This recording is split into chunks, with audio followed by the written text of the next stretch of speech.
From MTN, the Montana Television Network, this is Face the State. Good Sunday morning. Welcome to Face the State. Well, on Tuesday, we finally had the voters speaking to Montanans after all the sound and fury. They went to the polls and they chose candidates for the Republican nomination for the U.S. Senate and the Democratic nomination for the U.S. House. To discuss what happened on Tuesday, the implications of those results for the general election, as always, I'm joined by MTN political reporter Mike Dennison. And I'm also joined by Eric Stern, former chief counsel to Governor Schweitzer and Bullock and a Democratic strategist, and of course, Jake Eaton, who was a former campaign staffer and staff member for Congressman Rehberg and also a Republican consultant. Gentlemen, thank you for coming on the show. Thanks for having us. So what were the big surprises? What are the things that leapt out to you guys on election night on Tuesday? I think probably the biggest thing for me was just the Democrat House race. I mean, John Heenan has got to be terribly embarrassed by his performance. Dumped $500,000 into a House race to lose to somebody who spent virtually no money. It's got to be pretty embarrassing for him. So that was the biggest surprise for me. I was surprised by Kathleen Williams' performance, but it wasn't shocking. I mean, she obviously just made a very good impression. She had a lot of personal appeal, and the other two candidates just didn't really quite connect the way they probably would have hoped. And Jake's right, Heenan did spend a lot of money. He outspent Kathleen Williams probably 5-1, if not more. So that is a little bit surprising. But primaries are the vote totals are very small, and so sometimes you see these things happen. But the biggest surprise to me was the undervote that Greg Gianforte got. He got 12% less vote than was casted in the Republican primary for Senate. And so 10% of Republican voters who went and cast their ballot refused to vote for him or wrote somebody else in. But is that really significant? Jake, do you think that's significant? I don't. That happens. Tester got 3% more than the Democrats. Yeah, I think what's really concerning if you're Democrats is not the undervote that Greg Gianforte got, but how many more Republicans showed up to vote in the primary. I mean, this was supposed to be the year of, the blue wave, and all of these Democrats were so excited and so enthused and going to show up and vote, and they just didn't. It's the highest Democratic turnout for a primary since 2006. You'll always have more Republicans vote in the primary than Democrats, but this actually was a very large Democratic turnout. Well, also, Jake, you mentioned that, and we look at that too, but way more people are going to vote in the general election, aren't they? And so we can't really take those votes and say, this is the way it's going to break down in the general election. Certainly, I think there's going to be more people to vote in the general election, but the narrative that the Democrats in Montana and nationally have been trying to build for a year now is, Republicans are terrible, and that's got Democrats excited and enthusiastic, and they're going to show up in record numbers, and that just didn't pan out in the primary for Democrats. Well, if you do look at the overall numbers, the first thing, we had 41% turnout, which is higher than average for sure. It's not the highest we've seen, but it's the highest since 1994, or at least total turnout. So voters were engaged. But whether, we know there are more Republicans in the state, so they're going to show up. There's going to be more of them. There were more in 2012, and more votes were cast for Denny Rehberg alone than were cast for John Tester. But let's pivot and let's talk specifically about the Senate race. Matt Rosendale's a nominee. He won the election with about a third of the vote. Was that a surprise for either one of you? I think it was a little bit of a surprise. I think over the course of really the month of May. The Senate race tightened, but at the end of the day, you had $3 million, almost an outside money supporting Rosendale, so it's not too much of a terrible surprise that he was able to hold on. And there were big outside funders that came in and not only supported Rosendale, but attacked his two closest competitors. And so I think Jake's right. It's not surprising with those kind of resources against faces who are new to politics. If you're running statewide for the first time and nobody's ever heard of you, and you have horrendous negative ads being run against you in large quantities, you're going to find it an uphill battle. We always refer to this race as one of the big races in the country, and it probably will be the Senate race. We always call Tester one of the most vulnerable Democrats, or potentially. Jake, I just want to throw this question to you. Is he really that vulnerable? You look at how he's been voting. The data shows he's not trying to thwart Trump at every turn. He's got some bills passed. Except he is when it that matters. vulnerable? You know, he's with Trump on the easy stuff. He's run this TV commercial that talks about all these bills that he co-sponsored, I think Veteran several stuff, yeah. national parks and veteran stuff. But on the stuff that matters, you know, he opposed Gina Haspel. He went on national TV and spread what is demonstrably false allegations against Admiral Ronnie Jackson. So I think those things are going to hurt him. I think if you look at, you know, there's not been a lot of publicly available data, but you know, Tester's numbers aren't good in what is available. So I think he is vulnerable. You add to that with the Admiral Jackson affair, he certainly caught the attention of Donald Trump, who's still extremely popular in Montana. You know, 55 to 58% approval rating, depending on which numbers you look at. That's going to make life tough for him. He does have some advantages. He's an incumbent. The other thing that's making life tough for him is he's going to have a Green Party candidate on the ballot this time, which he's never had to deal with before. He might have a Green Party ballot. He might have, or he might not. Well, that's right. Tester's We don't Democrat know. Party is suing to keep the Green Party off the ballot. He's remained completely quiet on that issue. You know, I have a similar question for you, whole Eric, other as show. far as Tester's vulnerability. And Jake referred to some of the stuff. I mean, he voted against the Gorsuch nomination. He voted against the tax cut bill. He voted against Obamacare repeal. He voted against some other nominations. He voted against the budget compromise, et cetera. Aren't those things going to be problematic, perhaps? A lot of those things you just mentioned, like for example Gorsuch, I don't think that voters really care that deeply about that kind of stuff. And the other thing is, he voted against things like the tax cut because he felt that it favored wealthy people over working people. And I think they appreciate that. I also think he's carved out an independent identity for himself. And I just don't believe that voters in this state see him as connected to Washington, D.C. Democrats, even though Jake's party always tries to make that argument. I just don't think it works anymore. I think they see him as somebody who does what he can for the state. He does a lot of work for veterans. He helps small community banks. He does everything he can for the state where he can, to the extent that the Senate and Congress can get things done. And I think he has done a good job at proving that to the voters. And so ultimately, I don't think he's vulnerable. I don't think Rosendale is the candidate that the Republicans wanted. I think the smart Republicans, the people that know elections, knew that Russ Fagg was actually a stronger contender. Rosendale has a huge problem, which is that he signed a form in 2015 that said he was a Maryland resident. And so they are going to run, that is going to be a huge part of the campaign against him. No, but he's not a Maryland resident, though. He's voted in Montana since 2004. He said it under oath. So that's going to be, I'm just telling you, that's what you're going to see. Yeah, and that I'm is an sure we'll enormous see it. problem for him, just as it was an enormous problem for Gianforte to be portrayed as somebody, fairly or not. Yeah, I'm there's a giving you the carpet analysis. there. Let's flip this around. Let's flip this around. So the question I'm going to ask both Jake and Eric is this.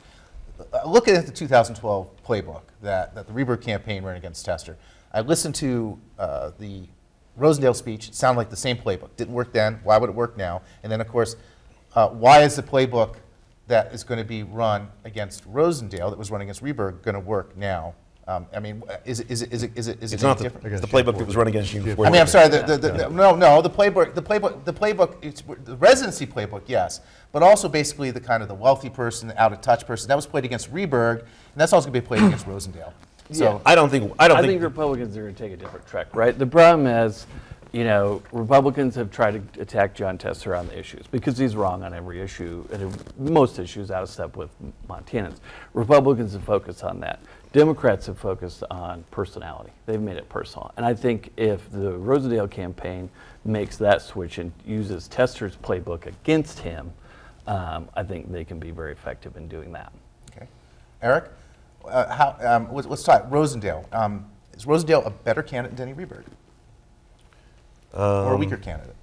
I don't know that he's stronger or weaker. Rieberg, when he ran against Tester, had been here for a long time, so that gives you a certain amount of strength. Rosendale is newly elected statewide. He's still serving his first term as state auditor. Overall, I would say that Rosendale is probably is actually weaker. First of all, Republicans don't like career politicians. They don't like people who immediately get elected to one office and then immediately run for another. That's a real problem. He just got elected auditor, and he turned around and started running for senator. I think the state has a bias against that kind of thing. So in that sense, I think that's a problem. How did Rosendale win? How did he win an election night? I mean, how did he do it? Club for Growth. It was all the outside Wait a message, right? I mean, if you look at the sheer spending on voter contact numbers between whether it's Downing or FAG and what Rosendale and the Club for Growth spent, I mean, they outspend everybody 6 or 8 to 1, and that's just incredibly difficult to overcome. Something you said, Jake, about Democrats running in personality and Republicans focusing on issues. The night that Rosendale won, and during the campaign, he goes, I'm not here to bring home the bacon. I'm here to, I believe he said, cut the, what do you say? Slaughter the hog. Slaughter the hog of big said, government, yeah. yes. And I heard that and I thought, there's a lot of people in Montana who, I don't know, they like big government, but they certainly benefit from the government. I'm thinking about farmers, people on Medicaid, people on Medicare, people on Social Security, et cetera. I mean, isn't that message perhaps not the best message? I think that's a tough message, and that's not the message that I would run against John Tester. I mean, I'd be talking about how John Tester's net worth has gone up 7-fold since he's been in the United States Senate. I would be talking about how he went on national farmland, so the price of his farm. I'm just saying that's the reality. I would be talking about how he went on national television and defamed a career Navy officer with demonstrably false information. He asked questions about He him. didn't ask. That's his job as a senator, to ask he questions. slandered the man with false information. The answer to the question you just asked, Jake, is it's a stupid message for voters to say that you're not going to bring home the bacon, because all that means is the bacon's going to go to some other state instead of us getting it. Weren't most of the allegations made against Jackson demonstrated true? And not only that, last time I checked, the Senate Veterans Chair, Isaacson, has kind of been supportive of Tester. Am I wrong on that? Not all of the allegations were proven true. I don't think that's true. I think there was. I didn't say all of them. I said most. I don't think I would say most. No, I don't think that's an accurate representation. Just FYI, last time we did this show, Tester was bragging, rightfully so, that he had 13 of his bills signed by John Tester. Today there are 2 more. It's now, signed by Donald Trump. Today he's got 15. And that is during the time that Trump was criticizing him, he's signing his bills, and they're bills to help veterans. Signing bills that he co-sponsored, right? I mean, how many co-sponsors? Some of them he actually offered. I also want to ask about Donald. Speaking of the president, you said you think Trump will come here and campaign. Definitely. Yeah, and I'm just wondering, Eric, do you think that is a positive or a negative? I mean, Trump. We are one of the states in the union where Trump maintains a positive favorability rating. In the end, I just don't think it's going to have much effect. I really don't. I think it's going to. It might coalesce some Republican voters, and he might pick off a few Trump supporters who like John Tester, but I don't think it will be enough to matter in the end. Jake, what do you think about as far as the Trump effect? I mean, certainly he's going to charge the base, but what about the people in the middle? Is that going to be a well? I don't think you get to 58% approval rating in Montana without having people in the middle. So he's on a 58% approval rating. 55, 58, depending on which number you look at. He's above 50, though. Yeah, he's well above 50%. Yeah. And you don't get that with only having one party or other. You have support from people in the middle. You have support from people across the aisle. And I think that's what it is. I think it's no coincidence that John Tester upped his TV buys when he was getting attacked by Donald Trump. He's definitely very afraid of the president. And I think the campaign is showing that. And rightly so, he should be. I mean, the president has a powerful megaphone. He's a very popular figure in Montana. And I think that's not something that we've seen in either of these races in the past. When Conrad Burns was running, George Bush was barely above water in Montana and was not over 50% approval rating. When John Tester was running last time, Obama was hugely unpopular in Montana. So we've never had that, popular presidential influence in one of these big-time Senate races. Sure. We did. 1982, Ronald Reagan came to basically try to help poor Doc Melcher, and really Ronald Reagan was a real president, and he was good at what he did. And last time I checked, Doc Melcher won that race. So I'm not really sure it's going to matter a ton. I mean, if Trump can somehow turn this year into what he did in 2016 in Montana, then obviously that's a whole different discussion. But in an off year, it's very unlikely that you will see that. But one thing that is certain is that you will see a very strong Democratic turnout. So the Republican turnout really does become a question mark. It always is in off years. Nobody ever really knows what the president's party can do until it happens. I mean, it's true. It's a midterm election. I mean, usually the president's party gets hurt down ballot. And it's an open question. Of course, Trump, is he changing the rules? You know, that's another possibility. I don't know about that. You know, looking at what happened here, I want to change this up. Eric, let's just pretend you became a Republican today. And you're going to go work for Matt Rosendale. Okay. What does he need to do to win? In your estimation, what would you do? Not sign a form in 2015 that says he's a Maryland resident. Okay, you can't change that or whatever. But I think he had. To be honest with you, he needs. I don't think he's very. You know, I don't think he's that gifted a politician. He's not bad, but he's not good. He's just sort of in the middle, and that's just, you know, he is sort of a rookie at this stuff. And Tester has been around a long time, and he's very good at it. And he has really worked hard to build sort of a reputation in the state. And I just think it's you know, Rosendale is who he is, and so he's going to be his own person, and he's going to come across as who he is. And in the end, I just don't know that it's going to be kind of enough to persuade people to. I don't know if that's very good advice. That You're going to need some new consultants. Let's ask Jake a similar question. If you were advising John Tester on what he needs to do, what would you be saying? I would be saying hide. He's in a great position in that he's got a huge name ID advantage over Matt Rosendale. He's got a huge money advantage. And the less people hear from him, probably the better off that he is. Well, the Republicans did, Senate Majority Leader Mitch McConnell did cancel the August recess, so it's going to be hard to be really good for John Tester. Hard to get back here, if that's true. I will say this, looking at the election results, if you just want to toss up the graphic of the overall result. So first of all, you see Matt Rosendale won for about a third of the vote, which is basically what we saw in the 2014 House race when the Republicans were running about a third of the vote. If you flip over to the next graphic, which is a map, I want to pay attention to the western part of the state there. So the purple is Rosendale's numbers. The kind of teal is Al Olszewski. The yellow is Russ Fagg. And what is really fascinating here, if you look at the western part of the state, Rosendale's sweeping those counties. Fagg was weak. Fagg was maybe third in a lot of those places. Rosendale really ran up the numbers, and that is different from the 2014 House race.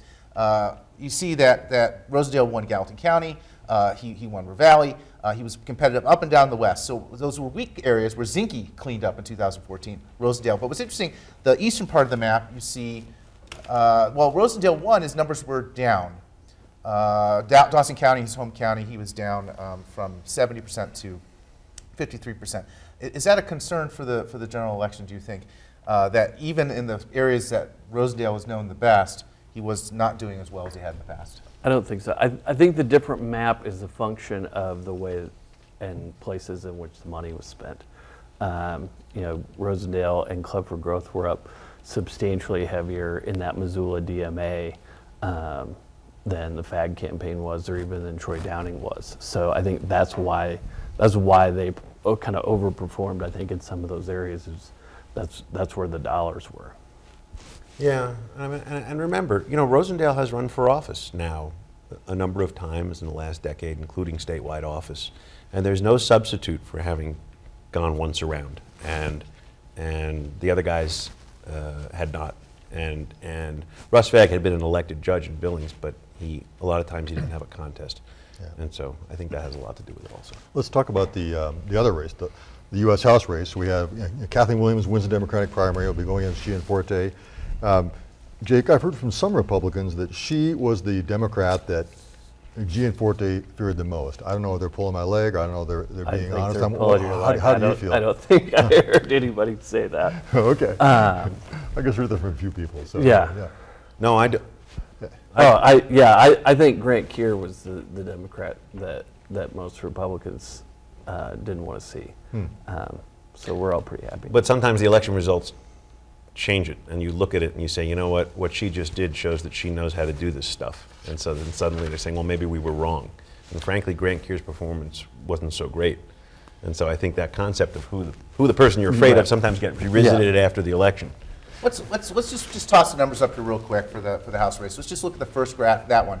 So Kathleen Williams gets again a third of the vote, 33.5%. It's a very tight race. It's about 1,900 votes separating Kathleen Williams and John Heating on election night. So let's just stop there for a moment and talk about what exactly happened. Did any of you think that Kathleen Williams was going to win on election day? The best I'll take credit for is I sent Mike an email a few days earlier saying I thought it was going to be very tight three ways.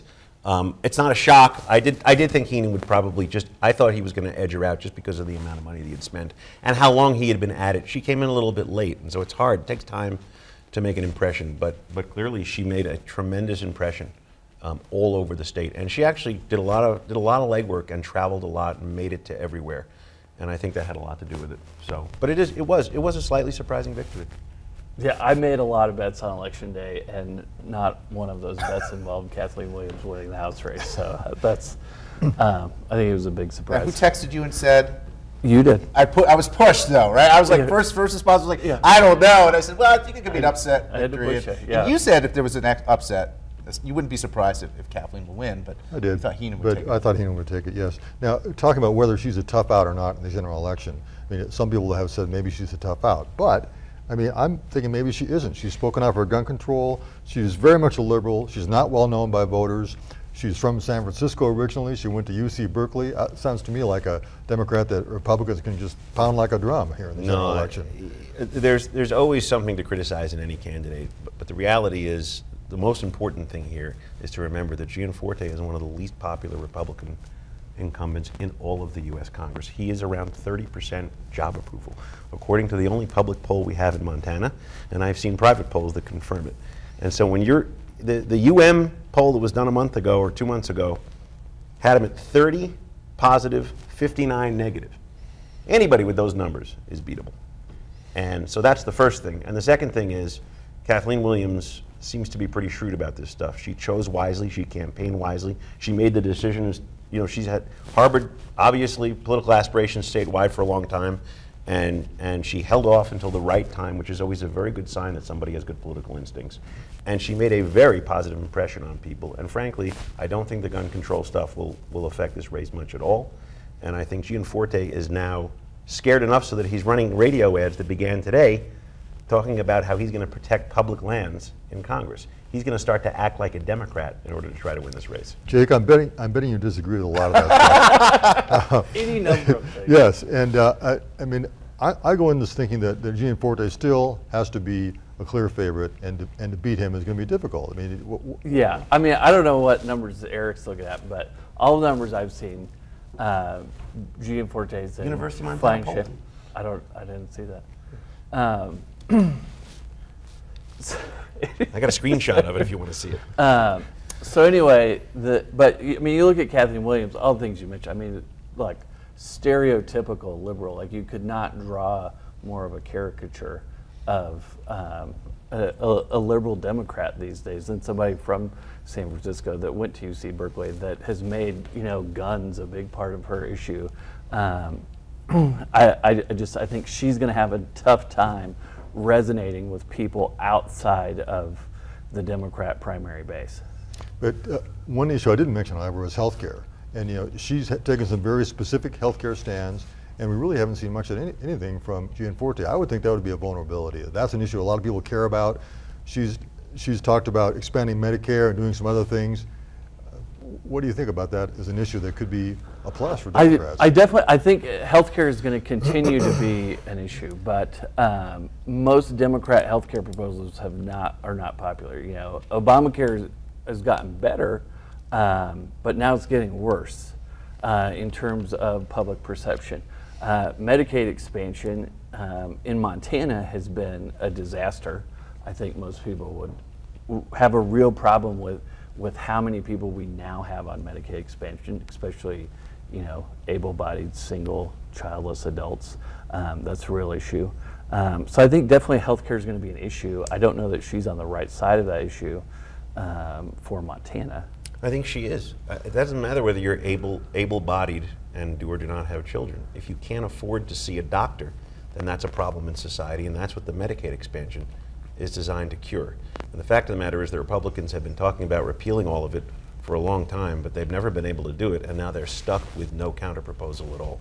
It is going to matter. That issue is going to matter. But isn't it a fact, Eric, that if you look at like the national prognosticators basically say Gianforte, the seat's not terribly competitive. She has no money. She didn't show that because she raised a lot of money. How is she going to turn that around very quickly and demonstrate that this is a seat worth investing in? If he's at 30% job approval, that means that the first head-to-head poll is going to show it even or very, very, very close. And so it will be viewed as a competitive race nationally, and there will be money that comes in, and she will do a very good. Look at how much money Rob Quist raised when he ran against, Gianforte. She will raise money in the same way. Okay, okay, go ahead. That means special election is a different animal. I mean, when there's the only thing going on in the country is a special election in Montana. I think to say that Kathleen Williams will be able to raise the $5 or $6 million like Rob Quist was because of the circumstance of that special election. Maybe not 5 or 6, yeah. but several. I think we can agree several million. I would be surprised if any outside groups invest in this race. Let's flip this around though for a moment. All right. So the elephant in the room, of course, is the assault on the reporter, number one. How is Greg going to be able to like on a debate stage, deal with Kathleen Williams? Isn't it going to look odd if he tries to get aggressive against her and attack her? And wouldn't that mean also Williams could actually take it to Greg Gianforte a bit more than you normally would expect in that type of situation? Maybe, do we have a lot of people that watch debates in congressional elections in Montana? I guess that would be the first question. He's probably not going to debate her. He does not do public appearances in front of open crowds in the state, and that's one of the problems. That's one of the major shortcomings of his incumbency. That he will only talk to crowds that have been carefully selected, or he does it on the telephone when he teletown halls. This is not true. I mean, the guy's doing events all over the state all the time. And right, but curated crowds. Telephone town halls are one of the most effective technologies. I mean, where else can you talk to a friendly crowd? Where else can you talk to 100,000 people when you're debating somebody? It's not. You can't do that anywhere in Montana. Another factor, I think, in this race is the turnout of women voters. I mean, I think that certainly helped her prevail in the primary. I'm wondering, Jake, in the general election, if there's any concern on the Republicans' part that there's going to be a big female turnout is going to be for Democrats and for Kathleen Williams. We've got about a minute left. Yeah. I think certainly that this year, both nationally and in Montana, we've seen higher than average female turnout. To say that those people will turn out and vote for Kathleen Williams just because she's also female, I think seems silly to me. Young women have been increasingly trending toward the Democratic Party in this country, and it will continue, and it will be amplified by having her on the ballot here.